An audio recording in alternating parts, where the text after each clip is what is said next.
एक गरीब परिवार का लड़का जिसकी उम्र लगभग 17 या 18 साल होती है और दिखने भारने में बड़ा ही खूबसूरत लड़का होता है और डोले सोले होते हैं। एक दिन ऐसा होता है कि उसके पास कोई काम नहीं ना होने की वजह से वो शहर में रिक्शा चलाने के लिए चला जाता है। तो वो रिक्शा चलाने के लिए जैसे ही जाता है और सवारियों का इंतजार कर रहा होता है, रात के करीब 10 बजे का समय होता है। जब उसे कोई सवारी नहीं मिलती है तो वो उसी रिक्शा पर बैठे हुए अपने मोबाइल को देखने लगता है। अचानक से एक ऐसी खूबसूरत सी महिला उसके पास आकर कहती है, भैया मुझे अपने घर पर जाना है, यहाँ से लगभग 2 किलोमीटर मेरा घर है। और इस तरह से वो महिला उसके रिक्शा पर बैठ जाती है और जो वो लड़का होता है, वो लड़का उस महिला को ले जाकर उसके घर पर छोड़ देता है। और इस तरह से वो महिला कहती, भैया तुमने मेरी इतनी हेल्प कर दी, मुझे कोई सवारी नहीं मिल रही थी, प्लीज़ कमरे के अंदर आ जाओ और मैं तुम्हारे लिए एक जूस ले आती हूँ, तुम यहाँ सोफे पर बैठ जाओ। वो जो गरीब लड़का होता है वो बहुत ही ज़्यादा परेशान हो रहा होता है। उसने आज तक ऐसा घर नहीं देखा होता है, इतना ज़्यादा खूबसूरत एक महल जैसा उसका घर होता है और उस पूरे घर में वो महिला बिल्कुल अकेली होती है। इस तरह से वो एक जूस का गिलास लेकर आती है और उस लड़के को देकर कहती है, ये लो गिलास पी लो और आराम करके तब जाना। जैसे ही वो लड़का उस जूस को पी लेता है तो धीरे धीरे उसको नशा सवार होने लगता है और वो इस तरह से सोफे पर गिर जाता है। और फिर दोस्तों उसके साथ वो महिला क्या करती है। तो दोस्तों क्राइम स्टोरी में आपका स्वागत है। मैं अफसार सिद्दीकी। अगर आपने हमारे चैनल को सब्सक्राइब नहीं किया तो सब्सक्राइब कर लें ताकि हमारा जो मोटिवेशन है वो बना रहे और इस तरह से हम आपके लिए वीडियो बनाते रहें। तो दोस्तों ये सच्ची घटना है कानपुर ज़िले के एक छोटे से गांव की, जिसका नाम कुआं टांडा होता है। वहाँ का एक लड़का होता है, गरीब परिवार का लड़का होता है जिसका नाम रमेश होता है। रमेश की उम्र लगभग 18 साल की होती है और वो दिखने भारने में इतना ज़्यादा स्मार्ट होता है कि उसे देखकर कोई भी लड़की आसानी से फंस जाती है। लेकिन उसने आज तक किसी लड़की को अपने जाल में नहीं फांसा।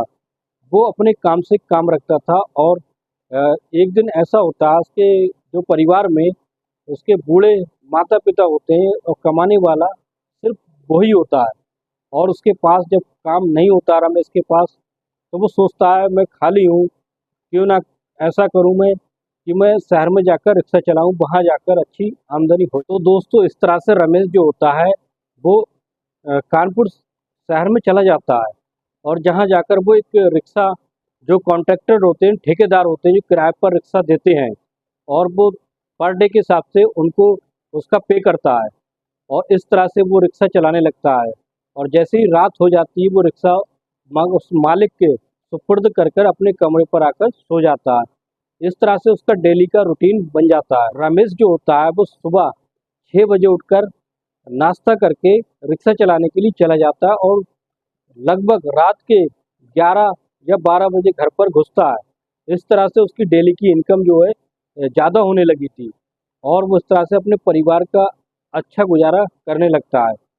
दोस्तों एक दिन ऐसा होता है जिसे सुनने के बाद आप भी हैरान हो जाओगे कि जिस लड़के ने आज तक किसी लड़की के बारे में सोचा नहीं था, किसी महिला के बारे में सोचा नहीं था, तो फिर उसने सोचा नहीं था, लेकिन एक दिन उस ऐसी महिला से उसका संपर्क हो जाता है जिसके प्यार में वो इतना डूब जाता है, हद से पार करने लगता है।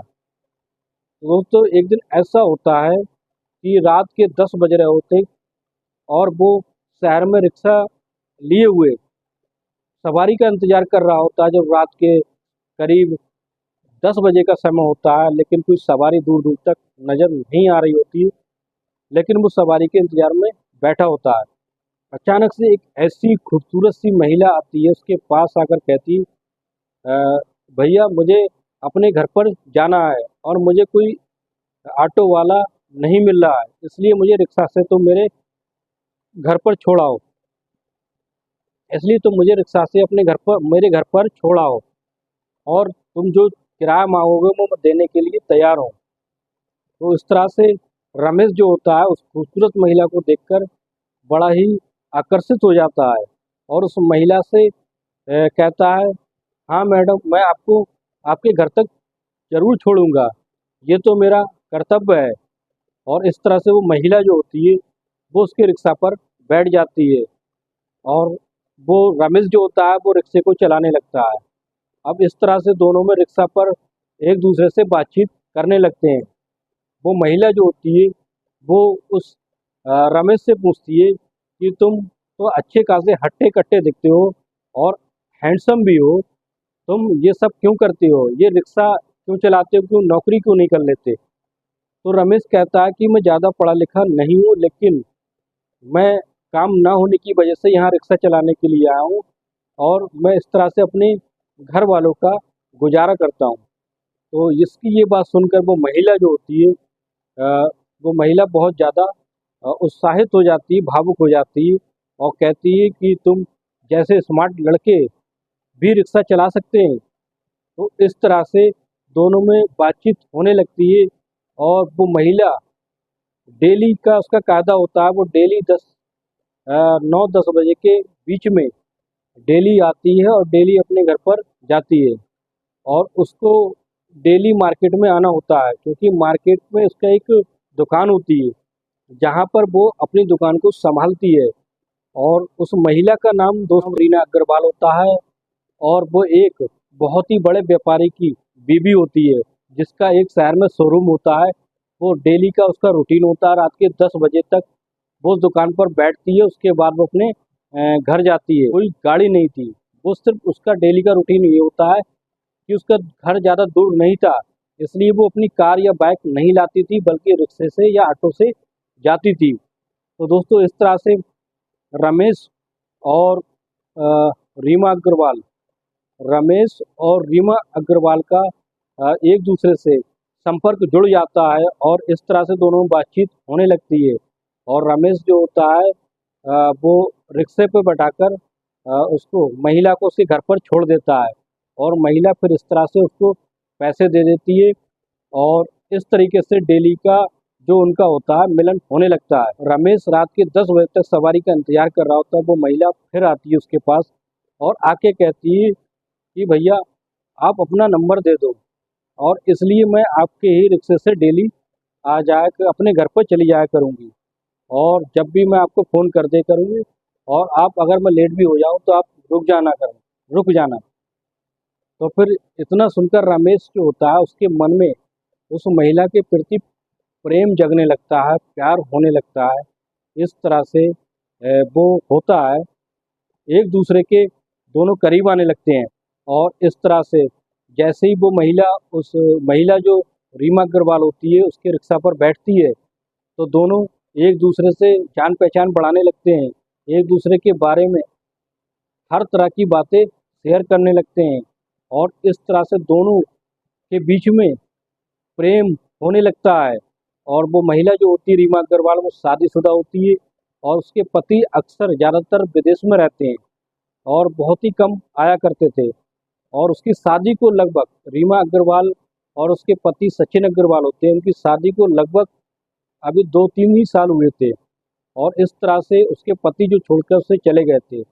लेकिन रीमा जो थी अभी ऐसी थी जैसे को मानो कुंवारी हो, जी भरकर अपने पति से प्यार भी नहीं किया था। और जैसे ही वो रमेश को पहली बार देखती तो उसके मन में रमेश के प्रति इतना प्यार उमड़ने लगता है, वो सोचती है क्यों ना हो इस लड़के से जान पहचान बनाकर अपना रिश्ता कायम किया जाए। अब इस तरह से एक दिन दोस्तों ऐसा होता है कि रमेश अपने रिक्शा पर उसको बैठाकर महिला को बैठाकर ले जाता है।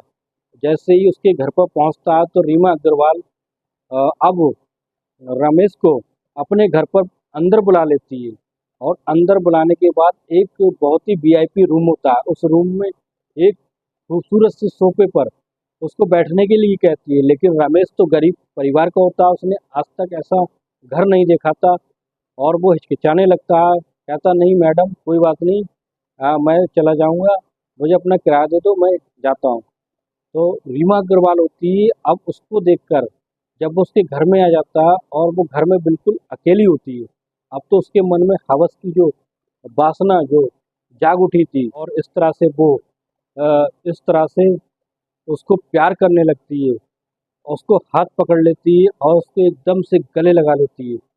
लेकिन ये सब उसको अच्छा नहीं लगता। रमेश ने आज तक किसी लड़की को नहीं छुआ था, लेकिन उसका अट्रैक्शन भी उसको ऊपर बिजली गिरा रहा था। रमेश को ऐसा लग रहा था जैसे कौन सी जन्नत की हूर उसे मिल गई हो, इतनी ज़्यादा खूबसूरत लड़की जो शादीशुदा थी।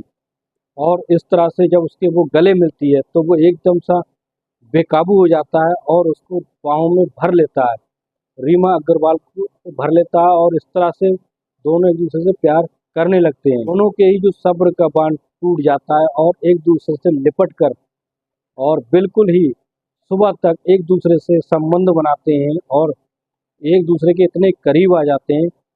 और इस तरह से दोस्तों फिर रोजाना का ये नियम हो जाता है, जैसे ही वो कंपनी से रीमा अग्रवाल अपनी शोरूम से आती है, तो वो रिक्शे पर बैठ के जैसे ही आती है तो रमेश जो होता है अब बेझिझक उसके कमरे में आ जाता है, मौज मस्ती करने लगते हैं, संबंध बनने लगते हैं, दोनों एक दूसरे की प्यास बुझाने लगते हैं। इस तरह से दोस्तों फिर एक दिन ऐसा होता है, इस बात की जानकारी जो होती है वो उनके घर के जो नौकर होता है, नौकर तो पहले घर पर नहीं रहता, बहुत कम रहता है। और एक दिन ऐसा होता है कि वो नौकर अचानक से कमरा का दरवाज़ा खुला होता है, तो वो क्या देखता है कि और वो रमेश रीमा और रमेश दोनों नग्न अवस्था में लेटे होते हैं, एक दूसरे से प्यार करते होते हैं। अचानक से वो उनका नौकर कमरे में दाखिल हो जाता है, लेकिन इस बात की खबर जो होती है उन दोनों को नहीं होती, क्योंकि वो एक दूसरे के प्रेम में ऐसे डूबे होते हैं कि उन्हें होश नहीं रहता है कि उन्हें कोई देख भी रहा है। तो फिर क्या होता है, जैसे ही नज़र उस पर पड़ती है तो वो अचानक से फिर एकदम दूर हट जाता है और चुपके से चला जाता है, और इस बात की खबर भी नहीं होने देता कि वो उस कमरे में आया था। और फिर क्या होता है, वो नौकर जो होता है बहुत ज़्यादा वफादार होता है उस घर का, और वो इस तरह से अपने जो मालिक होते हैं, रीमा के पति सचिन होते हैं, उनको फ़ोन करके कह देता है कि आपकी पत्नी जो है वो पराये मर्द के साथ अय्याशी कर रही है, और वो एक कोई और नहीं, वो एक रिक्शा चालक होता है। जब उसका पति सचिन ये बात सुनता है तो उसके पैरों के तले की ज़मीन खिसक जाती है, और इस तरह से वो छुट्टी लेकर विदेश से घर आ जाता है।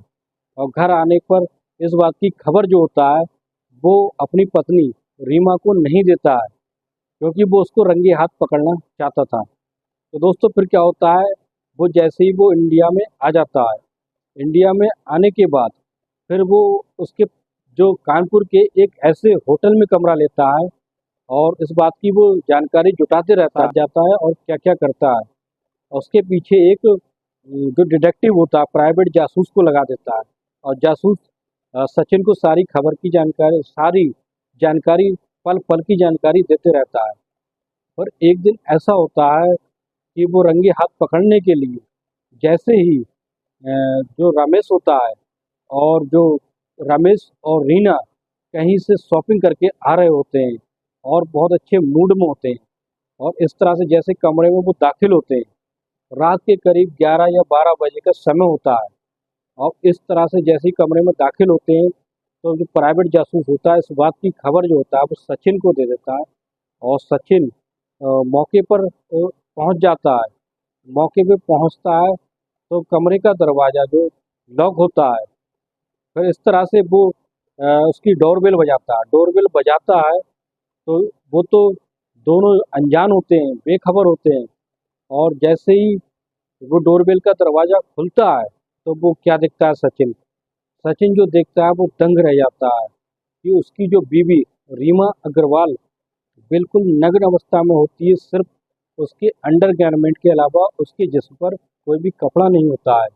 और एक जो लड़का होता है, स्मार्ट सा हैंडसम सा लड़का होता है जो रमेश होता है, वो सोफे पर लेटा हुआ वो भी नग्न अवस्था में होता है। इस तरह की स्थिति को देखकर सचिन जो होता है आग बबूला हो जाता है, और वो जो रीमा होती है उसको देखकर उसके तोते उड़ जाते हैं, और वो सोचती कि ये अचानक कहाँ से आ गया, इसको खबर किसने दे दी। और ना ही इसने आने की कोई सूचना दी थी। लेकिन उसे क्या पता था कि वो उसकी खबर उसको पहले हो चुकी है। सचिन उस पर नज़र रख रहा था।